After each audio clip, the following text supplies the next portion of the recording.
আসসালামু আলাইকুম। আয়ান্স মমি নতুন আরেকটি ব্লগ দেখার জন্য আপনাদের স্বাগত জানাচ্ছি। 5ই জুলাই বা 36 জুলাই 2024 বাংলাদেশের জন্য স্মরণীয় একটি দিন, স্মরণীয় একটি ঘটনা, যা বাংলাদেশের জন্য দ্বিতীয় স্বাধীনতা।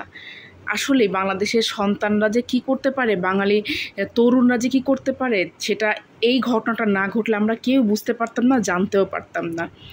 বাঙালি দেখিয়ে দিল যে তরুণরা যেখানে হাত দেয় সেখানে জয় তারা ছিনিয়ে এনেই ছাড়ে। আর সেটা কিন্তু শুধুমাত্র আমাদের 24 সালের স্বাধীনতা বলে বলছি না, 1969, 1966, 1952, 1971 যে কয়টা গণ অভ্যুত্থানই হয়েছে সবই কিন্তু তরুণ ছাত্রদের হাত ধরেই।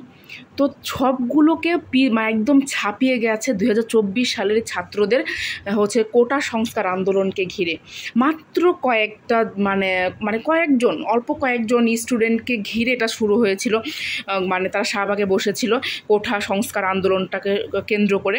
তো সেখান থেকে 10,000, 20,000 করে এতগুলো মানুষ জমায়েত হবে এবং এত রক্ত রাজপথে ঝরবে, এটা তো আসলে ভাবি নাই আমরা কেউ। আর সেখান থেকে এসে প্রধানমন্ত্রী, আমাদের সাবেক প্রধানমন্ত্রী শেখ হাসিনা পদত্যাগ করে দেশ ত্যাগ করবে, এটাও তো আমরা কখনো ভাবিই নাই।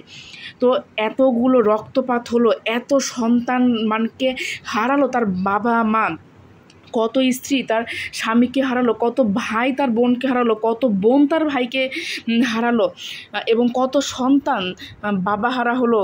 এটা তো আসলে বলার মতো না। মা হারা হলো, আবার কতগুলো বাচ্চা মারা গেছে। এটা তো কল্পনাই করা যায় না যে এত সন্তান, এত ছাত্র মারা গেল। এরপরে আবার কতগুলো পুলিশ মারা গেল। তো সব যাই কিছুই হোক না কেন, আসলে ত্যাগের বিনিময় ছাড়া তো আসলে কোনো কিছুতেই তো কোনো কিছু অর্জন হয় না। তো ছাত্রদের এখানে অর্জন তো আছেই, রাজনৈতিক দলগুলো এগিয়ে এসেছিল শেষমেশ, সেটাও আছে। তার ভিতরে আবার সোশ্যাল মিডিয়া ছিল, ইউটিউব, ফেসবুক, সেখানেও বিভিন্ন রকমের ভিডিও আপলোড, শেয়ারিংয়ের মাধ্যমেও এটা সম্ভব হয়েছে। আবার বিশেষ করে টিভি চ্যানেলগুলোর ভিতরে যমুনা টিভিকে তো বলার বাহুল্য, তারা যে পরিমাণ কষ্ট করেছে, তারা যদি সত্যটা প্রচার না করতো তাহলে তো কখনোই হতো না। তার ভিতরে বিভিন্ন শিক্ষকরা ছিলেন, হ্যাঁ, তার ভিতরে অভিনয় শিল্পী অভিনেত্রীরাও তো এগিয়ে এসেছিলেন। তারপরে আবার শেষমেশ ব্যারিস্টাররা এসেছিলেন, হ্যাঁ, রাজপথে। তারপরে আবার শেষমেশ তো দেখা গেল সেনাবাহিনীরাও ছাত্রদের দলে আসলো।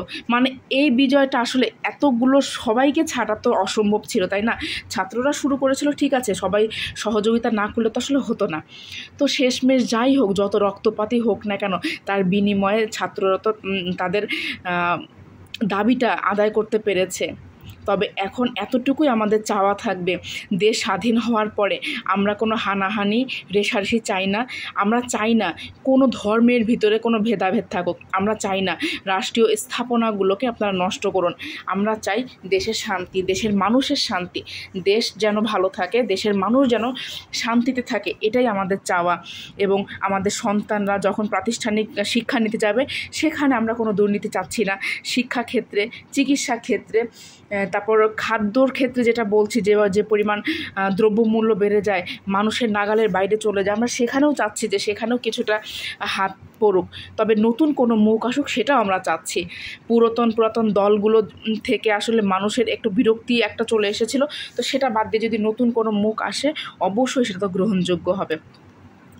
আর সমন্বয়কারীদের কথা কি বলবো, তারা যে পরিমাণ কষ্ট করেছে, তাদেরকে ডিবি অফিসে নিয়ে যাওয়া হয়েছিল সেখানে, সেটা তো আসলে আমরা বলতে পারবো না যা কষ্ট করেছে তারা।